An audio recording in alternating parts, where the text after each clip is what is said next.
So yesterday I did an unboxing video. Now I wanted to do kind of a sound video and just kind of walk you through the instrument a little bit. So again, this is a Harpejji made by Marconi Instruments, 24 strings. The strings are tuned in whole steps. So across this way would be a whole step, and then it's a half step vertically across the frets.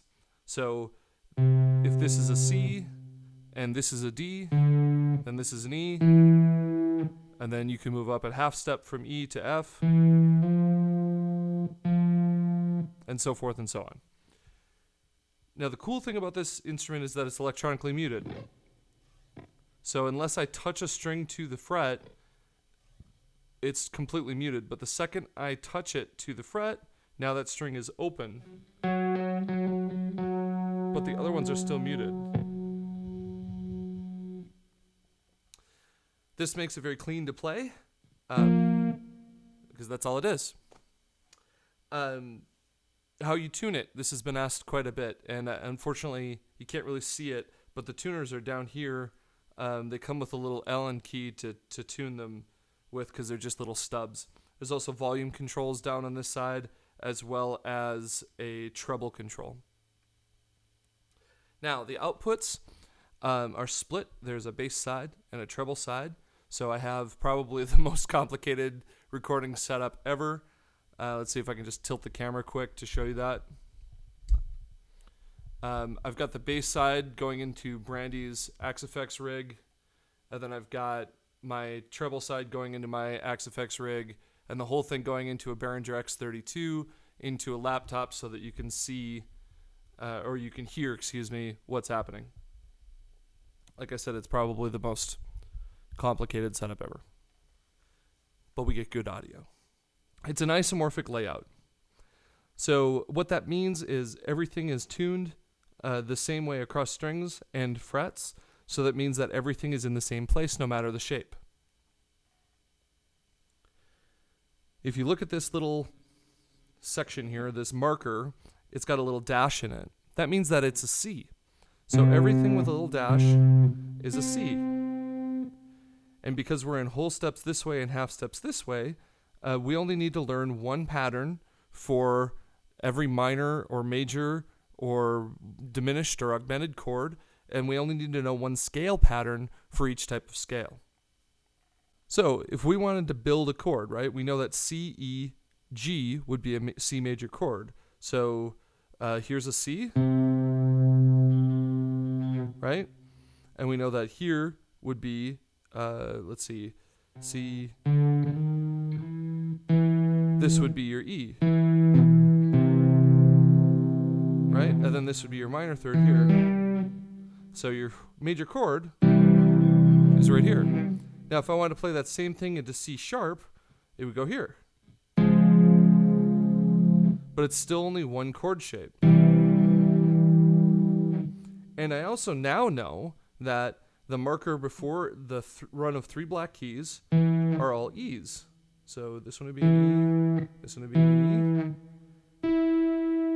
And that's how you navigate around this thing. So a C major scale then, very similarly to piano, is all of the white markers.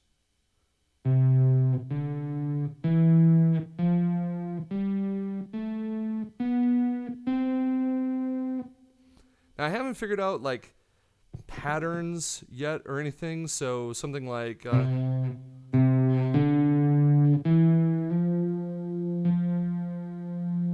let's see, because this is an octave to this, it looks, or this is a unison, excuse me. So it'd be like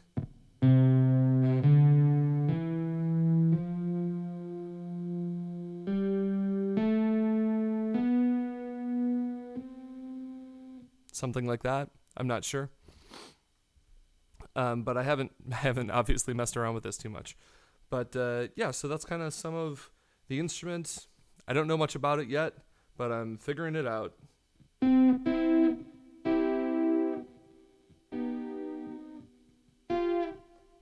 Here's what the bass side sounds like.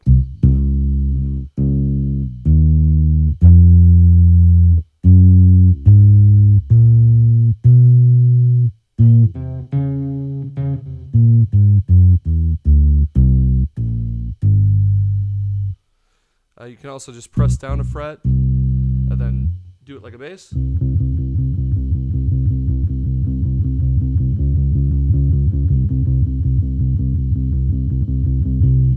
can also do that for guitar.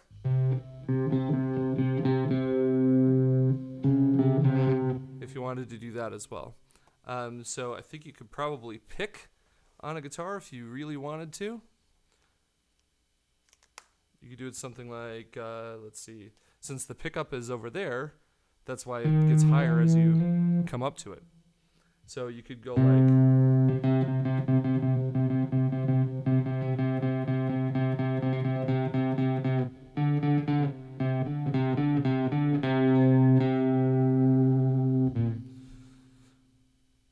So now, of course, I have to see what this sounds like through a little bit of crunch. So let's turn that on.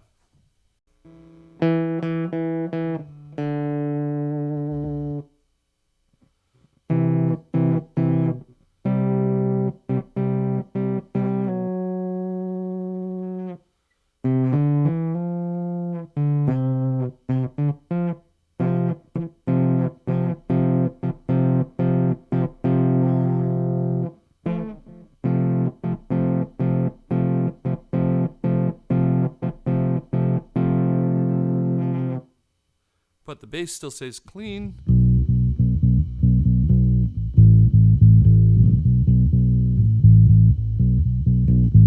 Because it's running through a different side, a different rig. Let's put on some more distortion. As you can tell from the buzzing, there's a lot of it.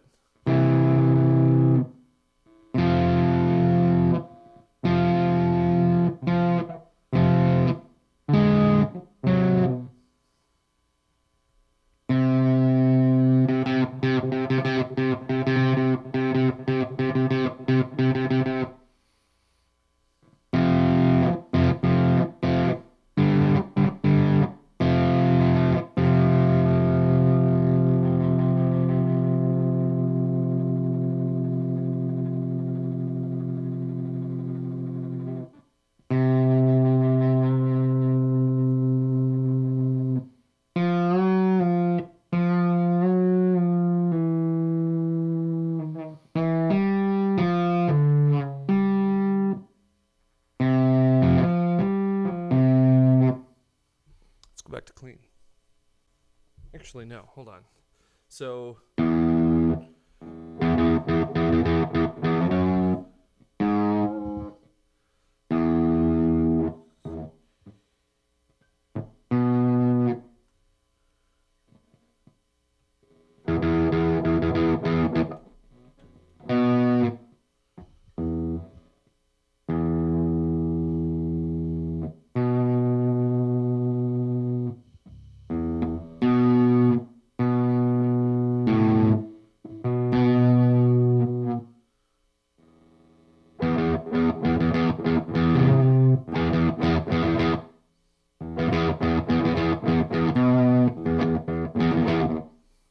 I don't know, just kind of screwing around.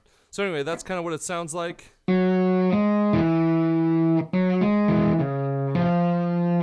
But obviously I suck at it.